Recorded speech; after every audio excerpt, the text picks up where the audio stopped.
Amigos, me gustaría tomar un momento para hablarles de algunos eventos muy interesantes ocurridos recientemente, los cuales tienen profundas implicaciones proféticas. Vamos a dedicar unos breves momentos para ver un video exclusivo que ha aparecido hace poco en el Internet. Es un mensaje especial del Papa Francis a una convocación repleta de ministros, carismáticos y pentecostales. Es un llamado a la unidad, para que ellos se unan de nuevo a la Iglesia Católica. Es una invitación a ser uno, y creo que esto es muy significativo. No vamos a poder mostrarles el video completo, pero lo pondremos en el sitio web de Amazing Facts si usted lo desea ver en su totalidad. Pero me gustaría revisarlo y destacar algunos puntos que quiero traer a su atención. Empecemos entonces y veamos el video. Yo creo que Dios me ha traído aquí a la conferencia de ministros de este año en el espíritu de Elías. Permítame explicarle. Si nos ponemos a ver detenidamente, el espíritu de Elías estaba en Juan el Bautista para volver el corazón de los hijos a los padres. Hagamos una pausa aquí. En algunos momentos escucharemos un mensaje personal del Papa Francis, pero lo más interesante para mí es la pregunta sobre quién es este obispo Tony Palmer. Un individuo de mucho carisma que parece tener una relación personal con el pontífice y que es enviado como su mensajero. Él es una especie de mediador, ya que no es técnicamente católico, él es anglicano. Él tiene su propio ministerio enfocado específicamente a traer unidad a las iglesias. Él no va solamente a esta conferencia de carismáticos, sino que asiste a todos los lugares que puede para traer unidad a las iglesias. Él hace un trabajo magistral al presentarse como el profeta Elías, con un mensaje llamando a los hijos de vuelta a los padres y los padres a los hijos. Un mensaje de unidad, dejando de lado las diferencias doctrinales. Sigue escuchando para ver qué piensa. Y devolver los corazones de los padres a los hijos, para preparar el camino del Señor. Y sabemos que la profecía siempre tiene un cumplimiento doble. Y además sabemos que Elías vendrá antes de la segunda venida. He llegado a entender que el espíritu de Elías es el espíritu de reconciliación, para volver los corazones de los unos a los otros. Esto es muy importante. Sabemos que en los primeros 1000 años había solo una iglesia, la cual se llamaba Iglesia Católica, y la palabra católica quiere decir universal, no quiere decir romana. Católico quiere decir, si usted ha nacido de nuevo, levante su mano si usted ha nacido de nuevo. Usted es un católico. No quiero enfocarme mucho en esto porque él tiene razón. En efecto, la palabra católico técnicamente significa universal. Pero lo que estamos viendo aquí es en deliberados y cuidadosos incrementos, las distinciones entre católicos y protestantes están siendo derribadas. Sigamos viendo. Toma de vuelta y redime lo que te pertenece. Somos católicos. Y entonces hubo una separación a fines del primer milenio.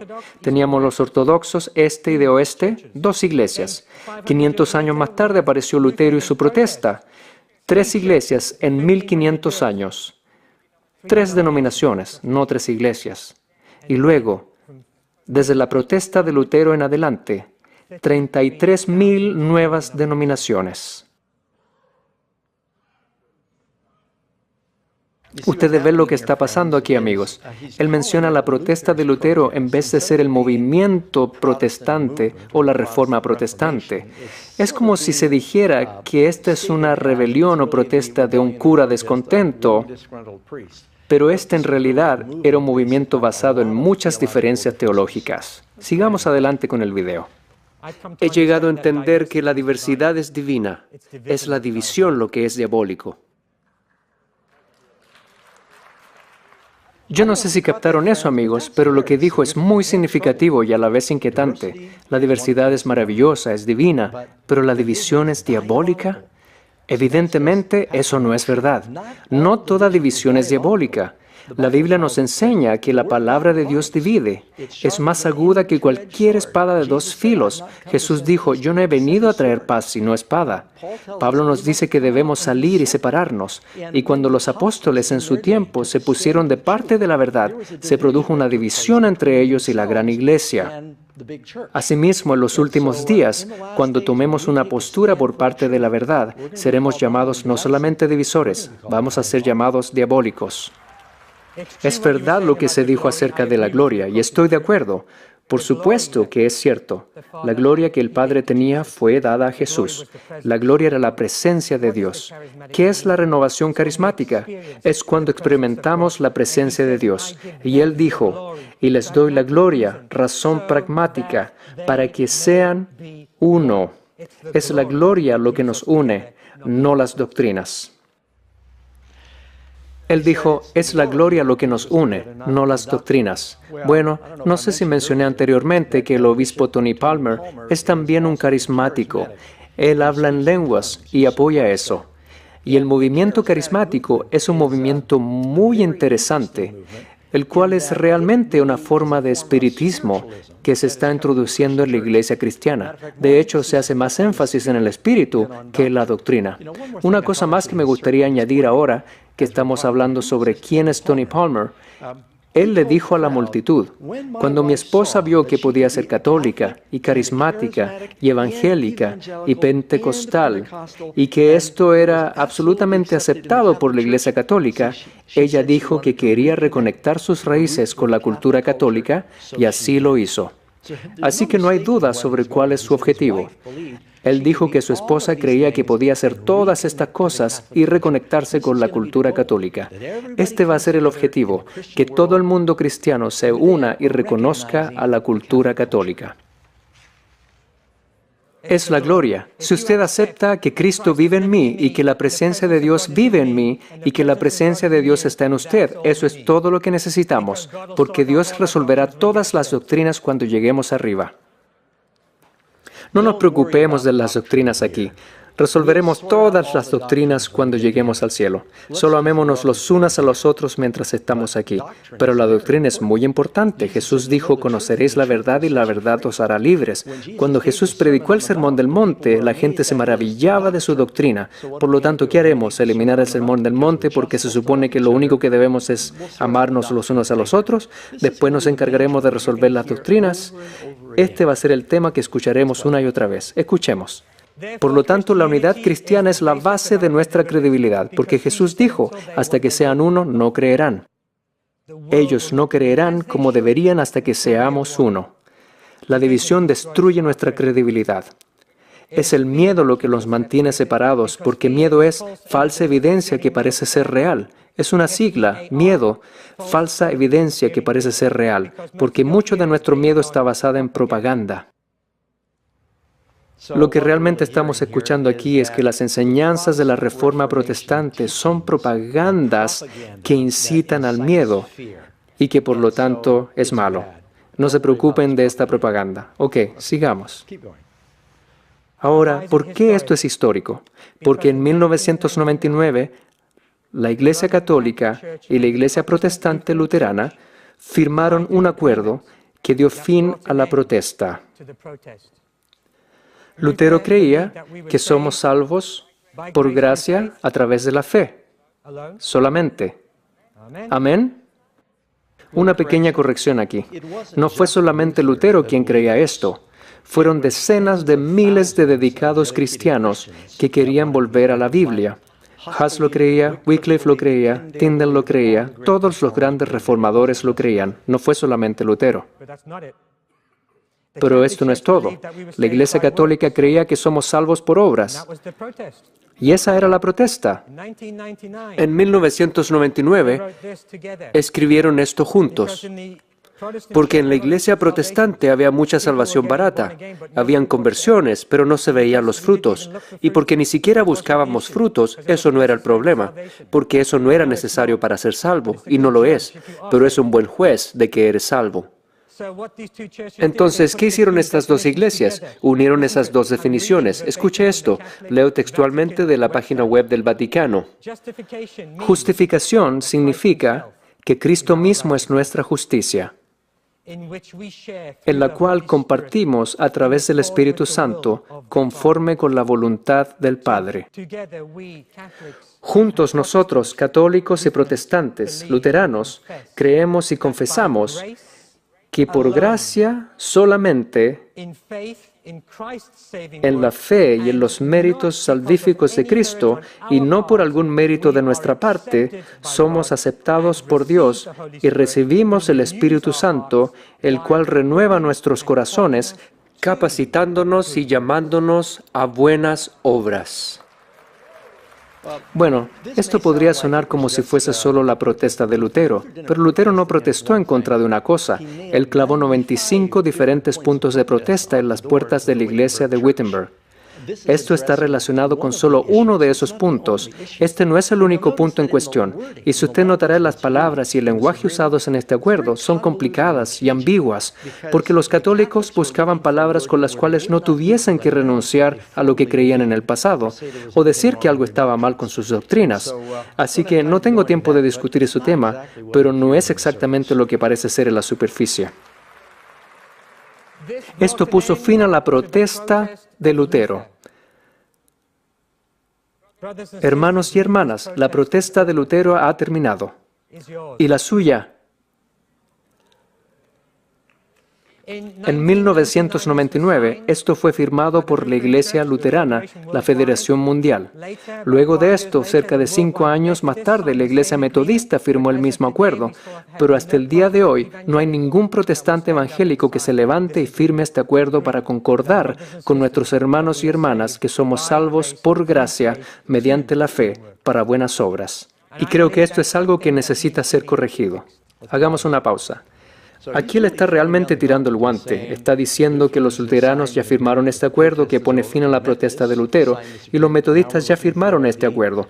Y ahora estamos esperando que los evangélicos y los pentecostales firmen este acuerdo, de manera que todos podamos ser uno de nuevo. La reforma protestante no es necesaria. Ahora todos estamos en armonía. Este es el desafío. La protesta terminó hace 15 años. Y me voy a poner atrevido aquí, porque ya desafié a mis amigos pastores protestantes. Si ya no hay más protesta, entonces, ¿cómo puede haber una iglesia protestante? Creo que es fácil para nosotros ver a dónde va esto. La distinción entre protestantes y católicos está desapareciendo. Este es un movimiento que apunta hacia una religión mundial. Esto es exactamente lo que la profecía dice que tiene que suceder antes que Jesús regrese. El mundo está siendo sacudido en este momento y solo habrán 2 grupos cuando Cristo regrese. Un grupo que tendrá el sello de Dios y el otro grupo tendrá la marca de la bestia. Obviamente, si hoy hay más de 33.000 denominaciones cristianas diferentes, algo tiene que pasar que polarice estos grupos en 2 bandos. Aquí es donde vemos la profecía cumpliéndose en estos momentos, amigos. Este es el tipo de declaraciones, estos son los tipos de llamados que se harán para traer a todos a un mismo cuerpo unificado, donde la doctrina y la Biblia pasan a segundo plano. Quizá ahora somos todos católicos de nuevo, pero somos reformados. Somos católicos en el sentido universal. Ya no protestamos más contra la doctrina de salvación de la Iglesia Católica. Ahora predicamos el mismo Evangelio. ¿Predicamos el mismo Evangelio? A menos que haya habido cambios radicales desde 1999 que yo desconozca. Para darles algunos ejemplos acerca de las diferencias distintivas que conllevaron a la Reforma Protestante, la Biblia enseña que no debemos inclinarnos ante imágenes. Ese es uno de los 10 mandamientos y la ley de Dios es parte del Evangelio. La Iglesia Católica Romana dice que deberíamos inclinarnos ante las imágenes. La Biblia enseña que todos hemos pecado excepto Jesús. La Iglesia Católica enseña que María era sin pecado. La Biblia dice que Jesús es el único mediador entre Dios y el hombre. La Iglesia Católica Romana dice que María es comediadora. La Biblia enseña que Cristo se ofreció como sacrificio una vez y para siempre. Hebreos 7:27. La Iglesia Católica Romana enseña que el sacerdote sacrifica a Cristo en el altar cada vez que oficia una misa. La Biblia enseña que todos los cristianos son santos y sacerdotes, Efesios 1:1. La Iglesia Católica Romana dice que los santos y sacerdotes son una clase especial dentro de la comunidad cristiana. La Biblia enseña que todos los cristianos deben saber que tienen vida eterna, Primera de Juan 5:13. La Iglesia Católica Romana enseña que los cristianos no pueden ni deberían saber que tienen vida eterna. La Biblia enseña que no debemos llamar a nuestros líderes religiosos padre. La Iglesia Católica Romana enseña que podemos llamar a los sacerdotes y al Papa padre. Y el obispo Tony Palmer también es llamado Padre Tony. La Biblia enseña que no debemos orar con repeticiones vanas. Aún así, la Iglesia Católica Romana dice que se puede decir Ave María y Nuestro Padre en repeticiones vanas. La Biblia enseña que debemos confesar nuestros pecados solo a Dios y que Él solo puede perdonarlos. La Iglesia Católica dice que tenemos que confesar nuestros pecados al sacerdote. La Biblia enseña que antes del bautismo una persona debe ser instruida en el Evangelio y en los mandamientos de Cristo, creer y arrepentirse. La Iglesia Católica enseña que los pequeños infantes pueden ser bautizados porque si mueren antes serán condenados al infierno. Las enseñanzas con respecto al purgatorio, limbo y las oraciones a los muertos no se encuentran en las Escrituras, sino que son prácticas paganas. Ahora, hay una gran diferencia teológica entre la razón por la cual los protestantes murieron, derramando su sangre por estos principios de verdad, y lo que la Iglesia Católica y algunas iglesias ortodoxas creen. Y entonces diremos que la verdad ya no importa, solo amémonos los unos a los otros y es así como vamos a hacer evangelismo. El evangelismo debe estar basado en la verdad. Podría ponerme a predicar ahora, pero volvamos al video. Ahora predicamos que somos salvos por la gracia a través de la fe. La palabra solo fue el punto de discusión por 500 años. La palabra solo está ahí, la puedes leer. La protesta terminó. La protesta terminó. Así que permítame orar. Y luego veremos el video. Creo que vamos a ver más y más personas siendo llamados a salir al mundo y a trabajar entre las iglesias en el espíritu de Elías, para volver el corazón de los padres a los hijos y el corazón de los hijos a los padres, para preparar un pueblo para el Señor. Ministros de reconciliación. Debemos dedicar todos los recursos y energía necesarios al ministerio de reconciliación, así como lo hacemos para el ministerio de evangelización. ¿O estamos construyendo muros sin fundamento? Los desafío a encontrar a una persona con capacidad de construir puentes y apoyarla. Y quisiera hacer esta oración. Y si ustedes están de acuerdo, digan amén. Esta es la oración de un hombre moribundo. Y cuando tú sabes que estás a punto de morir, de seguro que harías las oraciones más importantes. Él dijo, mas no ruego solamente por estos, sino también por los que han de creer en mí por la palabra de ellos, para que todos sean una cosa, como tú, oh Padre, en mí y yo en ti, que también ellos sean en nosotros una cosa, para que el mundo crea que tú me enviaste. Y yo, la gloria que me diste, les he dado, para que sean una cosa, como también nosotros somos una. Gloria al Padre. Amén.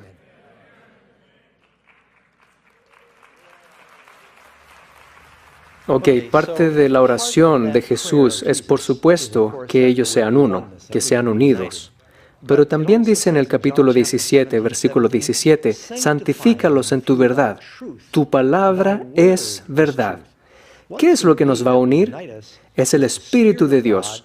Y el Espíritu es la verdad de Dios. Sus enseñanzas, sí, esas son sus palabras. Nuevamente, Juan 16, el mismo libro, versículo 13, pero cuando viniere el Espíritu de verdad, Él los guiará a toda verdad.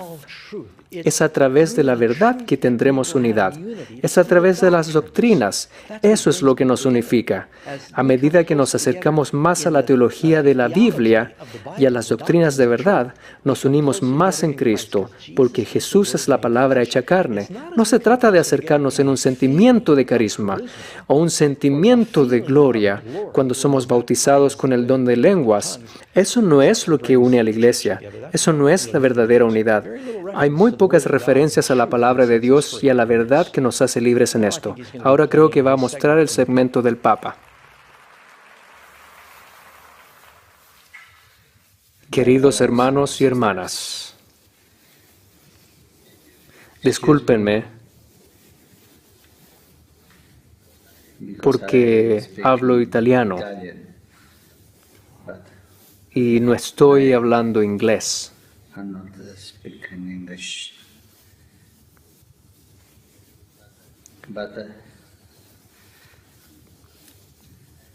Pero no voy a hablar italiano ni inglés, pero de corazón. Ahora, creo que la audiencia estaba atónita cuando vieron al Papa aparecer en la pantalla y que era en efecto el mismo Papa. Esta no es una carta escrita por el Papa, es el mismo pontífice dirigiéndose a la conferencia. De hecho, en el mismo mensaje de video, él dijo, he enviado a mi amigo de mucho tiempo, Tony Palmer, con este mensaje. Esto nos hace preguntarnos acerca del grado de influencia que esta persona tiene en el Vaticano y si vamos a ver más de esto en el futuro. Y nuevamente quiero reiterar que la gran parte de los verdaderos seguidores de Cristo no son miembros de mi iglesia. Yo creo que hay cristianos sinceros y genuinos en muchas denominaciones diferentes. El mismo Papa parece ser un hombre maravilloso. Me recuerda a mi abuelo, se parece mucho a mi abuelo, de veras. Pero quiero asegurarme de que nadie llegue a pensar que todo esto es tan sincero y del corazón como parece. Es muy posible que este mensaje haya sido un tanto programado, que hubo notas que fueron revisadas y que fue deliberadamente espontáneo, pero había un guión. Así que yo creo que este mensaje fue estratégico. Pudo haber sido grabado en un teléfono para hacerlo parecer informal, pero sigamos viendo. Es una lengua más simple, más auténtica. Y esta lengua del corazón, un lenguaje, tiene una gramática especial. Una gramática simple. 2 reglas. Ama a Dios sobre todo y ama a tu prójimo porque es tu hermano y hermana. Y con estas 2 reglas seguiremos adelante. Esa es la declaración que oigo cuando hago evangelismo en todo el país y alrededor del mundo de otros cristianos que dicen, no necesitamos los 10 mandamientos, no necesitamos el sábado. Es verdad que los 10 mandamientos se resumen a amar a Dios y amar al prójimo, está en el corazón, pero a veces estas declaraciones son usadas para disminuir la importancia de obedecer específicamente los mandamientos de Dios. Y por lo tanto, aunque es lindo y estoy de acuerdo en que tenemos que amar a Dios y amar a nuestro prójimo, no podemos desestimar la importancia de específicamente obedecer los 10 mandamientos. Continuemos. Estoy aquí con mi hermano obispo, Tony Palmer. Hemos sido amigos por años. Él me contó de vuestra conferencia, de vuestra reunión, y es un placer enviarles un saludo gozoso y nostálgico. Gozoso porque me alegra que ustedes se hayan reunido para adorar a Jesucristo, el único Señor, y para orar al Padre y recibir el Espíritu. Esto me trae alegría porque podemos ver que Dios está trabajando en todo el mundo. Y nostálgico porque esto sucede en nuestro vecindario. En los vecindarios hay familias que se aman y otras que se odian entre ellas. Las familias que se unen y familias que se separan. Nosotros estamos, me permite la palabra, separados.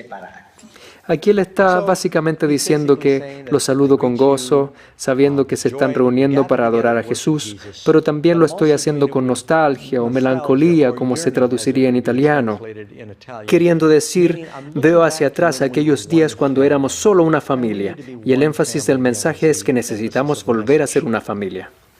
Separados porque el pecado nos ha separado, todos nuestros pecados. Los malos entendidos a lo largo de la historia, un largo camino de pecado comunitario. ¿De quién es la culpa? Todos tenemos la culpa. Todos somos pecadores. Para mí, esta podría ser la declaración de subestimación más grande del milenio, que aquellos 30 a 50 millones de personas que fueron ejecutados por la Iglesia Católica, este fue un gran malentendido y no sabemos quién tiene la culpa. Pienso que porque había una divergencia teológica tan grande que la gente no reconocía la superioridad y autoridad de la Iglesia Católica, y no creo que hayan cambiado su visión sobre esto.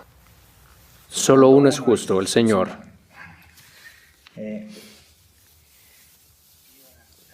Mi anhelo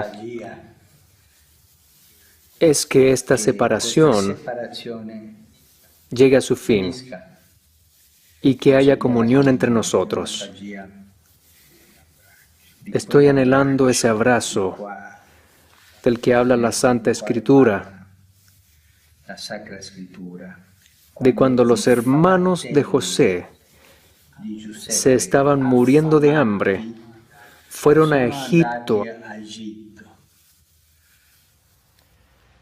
Ahora el Papa hace una transición a un discurso realmente brillante, hablando de un abrazo.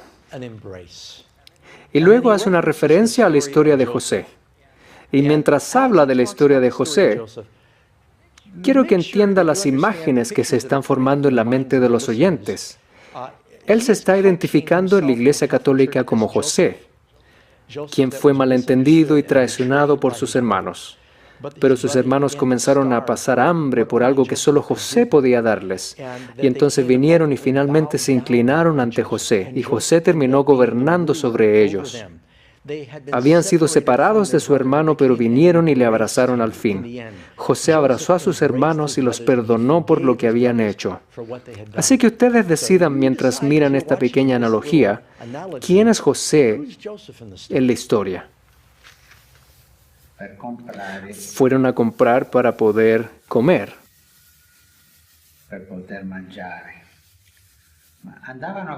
Fueron a comprar. Tenían dinero, pero no podían comerse el dinero.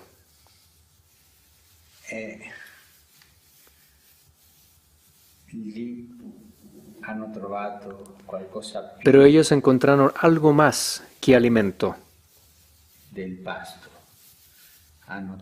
Encontraron a su hermano. Todos tenemos algún tipo de moneda, la moneda de nuestra cultura, la moneda de nuestra historia y tanta riqueza cultural y religiosa y tradiciones diversas.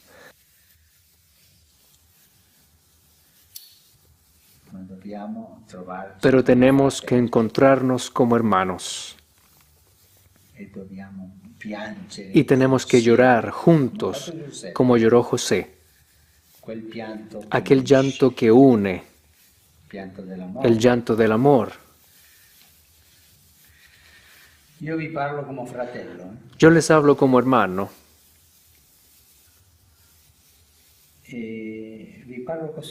Les hablo así simplemente, con gozo y nostalgia. Dejemos que nuestra nostalgia crezca, pues esto nos impulsará a encontrarnos, a abrazarnos y a adorar a Jesucristo como el único Señor de la historia. Les agradezco tanto por escucharme. Les agradezco tanto por permitirme hablarles el lenguaje del corazón.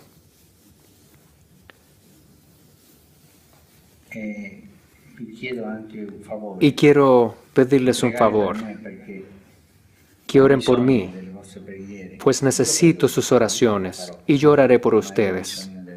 Yo lo haré, pero necesito sus oraciones. Y oremos al Señor para que Él nos una a todos. Vamos, seamos hermanos. Démonos un abrazo espiritual y dejemos que el Señor termine la obra que ha empezado. Porque esto es un milagro. El milagro de la unidad ha comenzado. Dice el escritor italiano Manzoni, famoso, él dijo esta frase en una novela. Un hombre simple del pueblo dice esta frase: nunca he visto a Dios empezar un milagro sin haberlo terminado bien. Él terminará este milagro de unidad. Bueno, amigos, dejé que el Papa hablara sin interrupción porque creo que era importante que ustedes lo captaran. Y no hay mucho que yo pueda agregar. Hay un llamado a que nos abracemos unos a otros, un milagro de unidad, que mezclemos nuestras lágrimas, pues todos somos hermanos. Realmente este es un llamado a los protestantes para volver al hogar. Por cierto, cuando los hermanos de José encontraron a su hermano, ellos terminaron trasladándose a Egipto donde estaba José. Dejemos que él termine su discurso. Les pido que me bendigan y yo los bendeciré. De hermano a hermano. Un abrazo. Gracias.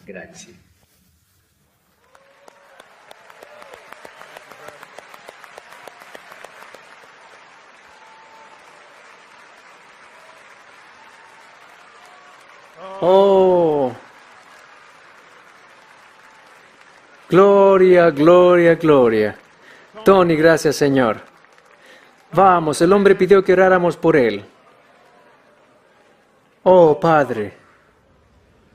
Ahora, el pastor Kenneth Copeland, quien fue un discípulo de Oral Roberts, viene a la plataforma. Él es probablemente uno de los líderes carismáticos más renombrados en Norteamérica. Así también, él es un reconocido predicador del Evangelio de la Prosperidad. Pero lo interesante es que el pastor Ken Copeland y el Papa Francis tienen 77 años, así que vienen de la misma época. Después de que esta audiencia llena de no solamente miembros laicos, sino de líderes y ministros del movimiento carismático escuchan este mensaje del Papa, se levantan, aplauden, levantan sus manos y creen que esto es maravilloso. Parece que aceptan lo que el mensaje dice. Continuemos. Padre, respondemos a ese pedido.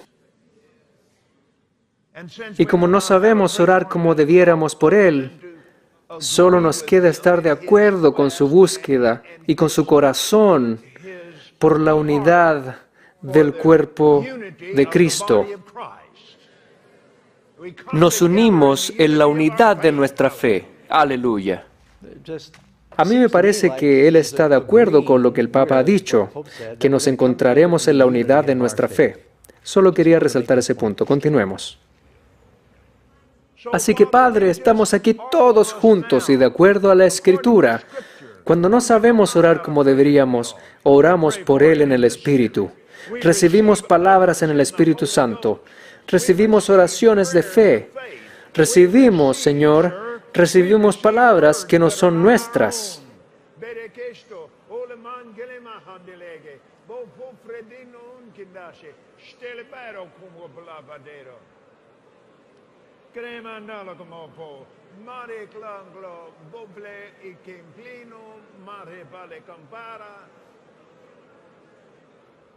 Yo no veo ningún ejemplo en la Biblia donde se vea a Jesús orando de esa manera. Jesús dijo, hablaréis en otras lenguas.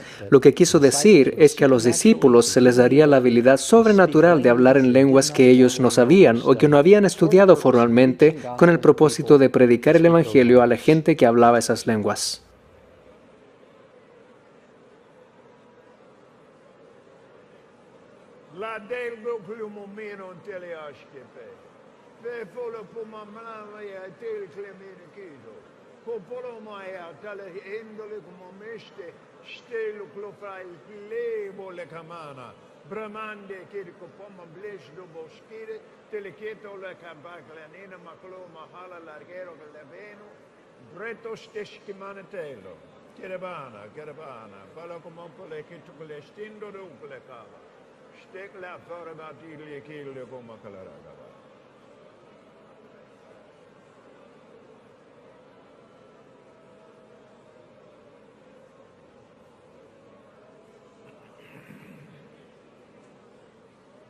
Oh, aleluya, aleluya, aleluya, aleluya. Gloria, gloria, gloria. Gracias, Padre, gracias, Padre. Gracias, Padre. Gracias, Padre. Gracias, Señor Jesús. Gracias, Señor Jesús. Tony, trae tu teléfono y ven aquí.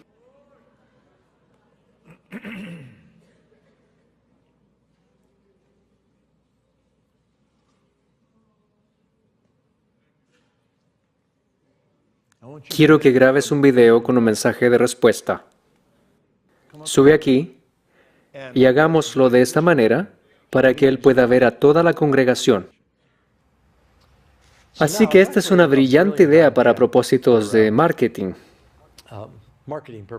Que ahora Kenneth Copeland diga que quiere mandar un mensaje personal de respuesta al Vaticano, de vuelta al Papa. ¿Tendré que ir al Vaticano otra vez? Sí. Mi querido señor, muchas gracias desde el fondo de nuestro corazón. Todos estos líderes representan literalmente decenas de miles de personas que le aman, que creen en Dios junto con usted, y en respuesta a su pedido, hemos orado por usted y junto a usted, y lo hicimos en el Espíritu. Y creemos que recibimos, de acuerdo a las palabras de Jesús en Marcos 11:24. Por tanto os digo que todo lo que pidáis orando, creed que lo recibiréis, y os vendrá. Nuestro deseo, Señor, así como el suyo, está en el capítulo 4 del libro de Efesios. Hasta que todos lleguemos a la unidad de la fe y del conocimiento del Hijo de Dios, a un varón perfecto a la medida de la edad de la plenitud de Cristo. Gracias, Señor. Le bendecimos. Recibimos su bendición. Es muy, muy importante para nosotros. Y le bendecimos con todo nuestro corazón, le bendecimos con toda nuestra alma y le bendecimos con todo nuestro ser. Y agradecemos a Dios por usted.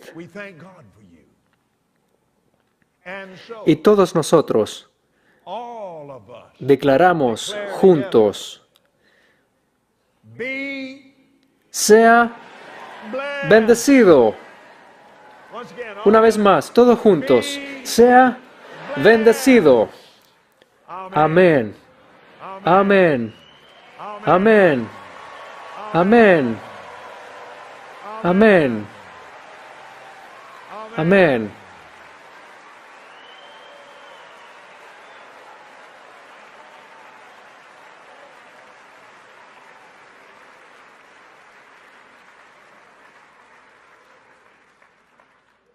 Aleluya.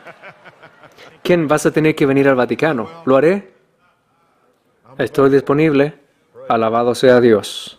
Entonces, el obispo Tony invita a Kenneth Copeland a ir al Vaticano. Será interesante ver si eso pasa y cómo resultará. Además, creo que fue claro para todos que ellos están de acuerdo con el mensaje de unidad dado por el Papa, diciendo: queremos bendecirlo y queremos su bendición, que se haga la voluntad de Dios. Amén. Tony, gracias, Señor. ¿Cuánto nos has bendecido hoy? Te amo, te amo, te amo. Gracias. Amén. Les dije que nunca se olvidarían.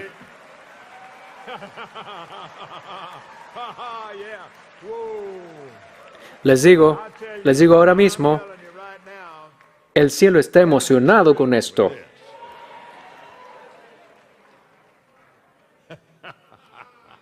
Oh, gracias, Señor. Aleluya. ¿Saben qué es lo que más me emociona? Es que cuando empezamos nuestro ministerio hace 47 años, esto era imposible. Así es, él mismo reconoce cuánto han cambiado las cosas desde que él inició su ministerio, porque los carismáticos y los pentecostales estaban de parte del movimiento protestante y enseñaban en ese tiempo que la bestia del Apocalipsis era la Iglesia Católica. Las cosas han cambiado radicalmente y usted puede ver ese contraste en sus enseñanzas. Bueno, amigos, quisiera finalizar leyéndoles algo y luego quisiera sugerirles que hagan un estudio más profundo por su cuenta. Eso se encuentra en el capítulo 35 del libro El conflicto de los siglos, y ustedes me dirán si la profecía no se ha cumplido.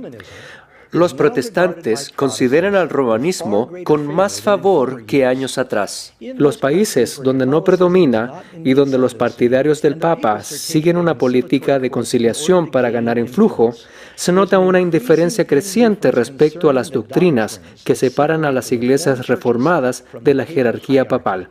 Entre los protestantes está ganando terreno la opinión de que al fin y al cabo, en los puntos vitales las divergencias no son tan grandes como se suponía y que unas pequeñas concesiones de su parte los pondrían en mejor inteligencia con Roma.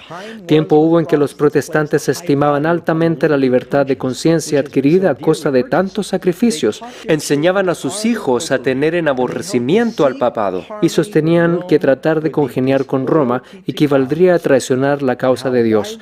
Pero cuán diferentes son los sentimientos expresados hoy. Una vez más, El conflicto de los siglos, página 563. Amigos, hoy esta profecía se ha cumplido entre nosotros. A la luz de estas cosas que están pasando ahora, sé porque el Señor nos ayudó en el transcurso de 3 años y medio y poder producir un dividido de 90 minutos muy importante. Es un docudrama que Amazing Facts acaba de estrenar. Se llama Apocalipsis, la esposa, la bestia y Babilonia. Si usted ve este video, entenderá por qué estos eventos son tan significativos y qué tan cerca estamos del fin del tiempo. Pero quiero enfatizarles para concluir que este es solo un punto importante más en la profecía. Aún queda mucho más por suceder que debemos entender. Pero el saber los detalles de la profecía no es lo que nos va a salvar. Tenemos que tener una relación diaria y personal con Jesús que esté basada en su verdad y en su palabra. ¿Estás estudiando la palabra? ¿Caminas con el Señor? Es una verdad que nos hará libres, amigos. Tenemos que pedir que si hay algo que nos está reteniendo, que nos está impidiendo rendirnos totalmente a Jesús, a tomar nuestra cruz y seguirle, que elijamos hacer eso hoy. ¿Te has preguntado cómo será cuando las profecías se cumplan? ¿Qué más podemos esperar que un mensaje personal del Papa a los protestantes? Yo creo que estamos viendo estas cosas acontecer ahora mismo.